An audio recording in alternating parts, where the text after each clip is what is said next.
Hi friends, मैं am Surya है और आप देख रहे हैं बॉलीवुड क्रेजीज। आज मैं बात करूंगा बाहुबली 2 के डिटेल रिव्यू के बारे में। जी हाँ, हाल ही में मैंने फिल्म देखी है और फिल्म देखने के बाद मैं आपको ये दावे से कह सकता हूँ कि फिल्म किसी भी एंगल से, किसी भी तरीके से, किसी चीजों में कम नहीं है। और बॉक्स ऑफिस कलेक्शंस की भी अगर बात करें इसके, तो वो भी बढ़ चढ़ के आने वाले हैं। अक्सर हम देखते हैं कि बॉलीवुड में हम 100 करोड़ 200 करोड़ का क्लब की बात करते हैं, लेकिन इस फिल्म ने पूरा का पूरा ही चेंज कर दिया है थिंकिंग हमारी कलेक्शंस के हिसाब से भी। क्योंकि ऐसा लग रहा है कि ये फिल्म पहले दिन ही 100 करोड़ के ऊपर चार्ज जाएगी और उसके बाद आप समझ सकते हो कि इसका जो क्लब होगा किस तरह का होगा। 500 के नीचे तो बिल्कुल नहीं कमाएगी, 500 के ऊपर ही जाएगी, 500 करोड़ के ऊपर ये फिल्म। और बहुत ही ज्यादा अच्छा बज़ आया है पहले दिन का। और जहां तक अभी बात करते हैं रिव्यू के बारे में, जो मैंने फिल्म देखी आपको बताता हूँ। आपको बेसिक चीजें बता देता हूँ जिससे बाद में आपको समझ में आ जाएगा कि आखिर ये फिल्म में आप क्या एक्सपेक्ट कर सकते हैं क्या नहीं। सबसे पहले इसके कैरेक्टर्स को तो हम जानते ही है। प्रभास रोल प्ले कर रहे हैं दो कैरेक्टर्स का, यानी कि एक तो अमरेंद्र बाहुबली और एक महेंद्र बाहुबली। महेंद्र बाहुबली अमरेंद्र बाहुबली का बेटा रहता है, बस इतना आप समझ लीजिए, आपको चीजें क्लियर हो जाएगी। उसके बाद अमरेंद्र बाहुबली महेंद्र बाहुबली, राइट। तो महेंद्र बाहुबली की जो बोलते हैं आप गर्लफ्रेंड ही पकड़ लो या जिसे शादी करने वाले रहते हैं, वो रहती है अवंतिका यानी कि तमन्ना। और उसके पिताजी जो रहते हैं अमरेंद्र बाहुबली, उनकी जो वाइफ रहती है वो रहती है अनुष्का शेट्टी यानी कि देवसेना। तो देवसेना तमन्ना का वो क्लियर हो गया होगा, तो बाकी कैरेक्टर्स आपको भी क्लियर हो जाएंगे। उसमें रान दागुबट्टी जो रोल प्ले कर रहे हैं वो प्ले कर रहे हैं भलाल देवा का। उनके पिताजी विंचल देवा का रोल प्ले कर रहे हैं, जो इसे दाढ़ी टेढ़ी शेप में रहती है, वो भलाल देवा के पिताजी का रोल प्ले कर रहे हैं। और भलाल देवा के पिताजी की ही वाइफ रहती है शिवगामी यानी कि राम्य कृष्णन। अब ये चीजें आपको पता ही चल गई। अब जहां तक रहा सवाल फिल्म का, फिल्म स्टार्ट होती है शिवगामी के सीन से स्टार्ट होती है और शिवगामी को प्रार्थना करती कुछ कि वो राक्षस वगैरह आतंक ना हो या कुछ प्रथा होती है जो 25-26 साल में एक ही बार होती है, तो उस वजह से एक कोई पूजा रहती है वो करती रहती है। उसके बाद उस भीड़ उड़ में कहीं हाथी पागल हो जाता है, मारने के पीछे पड़ जाता है आसपास के लोगों को, और कहीं ना कहीं से वो हाथी आगे बढ़ता रहता है राम्या कृष्ण की ओर यानी कि शिवगामी की ओर। तो बाहुबली किस तरह से उसे बचाता है वो बहुत अच्छा सीन है स्टार्टिंग का। उससे बाहुबली की एंट्री होती है फिल्म में सेकेंड पार्ट में, यानी कि इस बाहुबली 2 में। उसके बाद धीरे धीरे फिर वापस से रोल आ जाता है भलाल देवा और उनके पिताजी विंचल देवा यानी कि नसीर। तो नसीर और रान दागुबट्टी किस तरह से प्लानिंग करते हैं कि यार आखिर कब हमारा वक्त आया, कब हमें राजा मतलब मेरे बेटे को राजा बनाया जाएगा।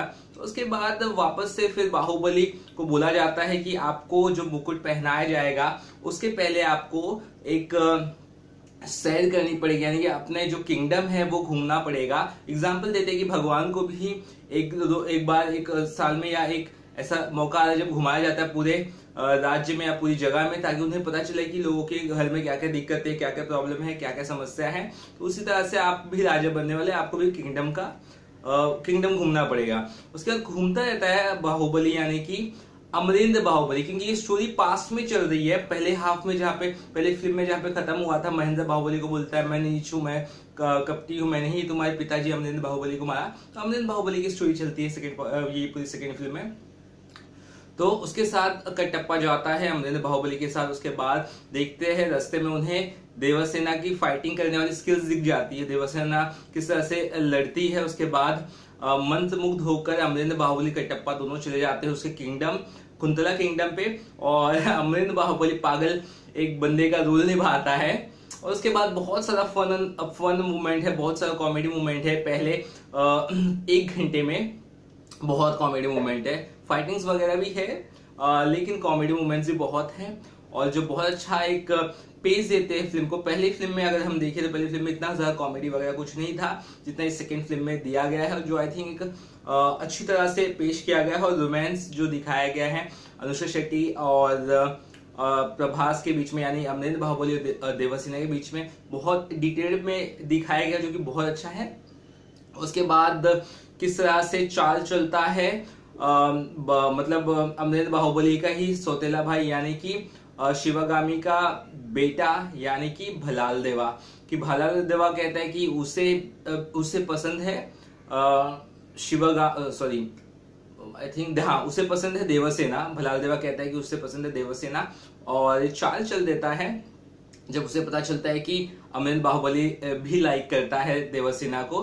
तो उसके बाद किस तरह से इश्यूज होते, क्या होता है और किस तरह से रूठने लगती है शिवगामी अमरेंद्र बाहुबली पर और किस तरह से उनके कान भरता है भलाल देवा और क्या क्या होता है वो सब आपको पता ही चल जाएगा फिल्म में। मैं हर चीज नहीं बताऊंगा। तो ये इसके बाद जो स्टोरीज होती है वो मेन स्टोरी है। उसके बाद एट द एंड आपको ये बताऊंगा कि अमरेंद्र बाहुबली को महेंद्र बाहुबली को जब अपने पिताजी की पूरी स्टोरी पता चलती है तो वो फाइट करता है और किस तरह से एट द एंड आपको पता ही चल गया है। वो बताने में गलती नहीं है कि पूरी तरह खात्मा कर देता है भलाल देवा का। इसमें जो मुझे कुछ कहीं ना कहीं लैग लगा फिल्म में वो सेकेंड हाफ में थोड़ा बहुत लगा, थोड़ा सा ओवर कर दिया था फाइटिंग सीन्स वगैरह में, मुझे ऐसा लगा। और इसमें तमन्ना का सीन्स अगर आप देखना चाहते तो तमन्ना का सीन आपको लास्ट के 10-15 मिनट में ही कम से कम वो भी 2-2.5 मिनट का ही मिलेगा, उससे ज्यादा सीन्स नहीं मिलेगा। इस फिल्म में अगर कोई मेन है तो दोनों साइड से प्रभासी है, क्योंकि राणा दागूबट्टी का भी उतना ज्यादा रोल नहीं दिखाया गया है। सेकंड हाफ में ऑफकोर्स निखर के आते हैं, पहले हाफ में बहुत ही कम दिखाया गया है राणा दागूबट्टी को। तो ओवरऑल फिल्म बहुत अच्छी है। और अब बात कर लेते हैं इसके बाकी एक्सपेक्ट्स के बारे में जो मुझे आई थिंक बताना बहुत इंपॉर्टेंट लग रहा है। इसकी अगर बात करें हम ये इसके डायरेक्टर तो हमें पता ही है, एस एस राजामौली है। इसका स्क्रीन प्ले जो लिखा है यानी कि छायाचित्रण यानी कि जो स्क्रीन पे चलता रहता है मोशंस, वो स्क्रीन पे लिखा है एस एस राजामौली ने ही लिखा है। और ये स्टोरी लिखी है के.वी. विजेंद्र प्रसाद। आप बोलोगे ये कौन है बंदा, है बहुत ही सीनियर स्टोरी राइटर है और ये एस एस राजामौली के पिताजी है। कौन? के.वी. विजेंद्र प्रसाद। आप इनकी स्टोरीज के बारे में पढ़ें तो आपको पता चलेगा, बहुत अच्छी स्टोरी है। उसके इस फिल्म का म्यूजिक दिया है MM कीरावानी ने। म्यूजिक की मैं तारीफ करूंगा, म्यूजिक बहुत अच्छा है और खास करके फाइटिंग सीक्वेंस में जो म्यूजिक बजता है वो बहुत ही एस्टॉनिंग, मतलब बहुत ही अपीलिंग है। और ओवरऑल भी म्यूजिक बहुत सूदिंग है, यानी कि आपको अच्छा लगेगा। और जहां तक सिनेमेटोग्राफी की बात करें यानी कि जो कैमरा वर्क है या उसके बारे में बात करें तो के सेंथिल कुमार इसके सिनेमेटोग्राफर यानी कैमरामैन थे इस फिल्म के, जो रोल करने वाले बंदे थे ना। और बहुत अच्छी तरह से उन्होंने ब्यूटी को कैप्चर किया है। ऑफकोर्स इसमें VFX का एक बहुत इंपॉर्टेंट रोल है इस फिल्म में, अदरवाइज ये फिल्म उतनी ज्यादा निखर के नहीं आती। और VFX में भी मुझे ज्यादा कभी कमियां नहीं लगी, एक अच्छी तरह से बनाया गया है। और बहुत मेहनत लगी इस फिल्म में, सीधी सी बात है। 2 घंटा 41 मिनट की फिल्म है, ऐसे ही नहीं है, बहुत ज्यादा इसमें वक्त गया है।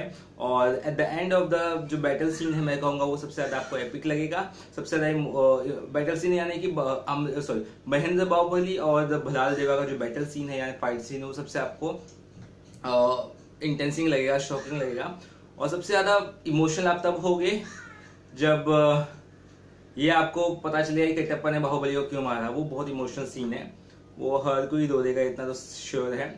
और देवासेना किस तरह से तड़पती रहती 25 सालों तक, उनका जो एग्रेशन है वो भी आपको अच्छा लगेगा और उनका जो फाइटिंग स्किल्स है वो भी आपको अच्छा लगेगा। मतलब एक वक्त पे आपको लगेगा कि देवासेना ही फिल्म में लीड हीरो है, इतना स्ट्रॉन्ग उनका परफॉर्मेंस बहुत अच्छा है। तो ऑल मैंने आप सभी को बता दिया। और जहां तक अब रिव्यू के लास्ट में आपको मुझे स्टार देना अगर है इस फिल्म को तो मैं यही कहूंगा 5 में से 4.5 स्टार में दे सकता हूँ। लास्ट में थोड़ा सा मुझे फाइटिंग सीन्स में या कुछ चीजों में कमी लगी आई थिंक, नहीं तो मैं 5 स्टार जरूर दे देता। तो कुछ और पॉजिटिव पॉइंट तो आपको जरूर बताऊंगा। तब तक के लिए बाय बाय।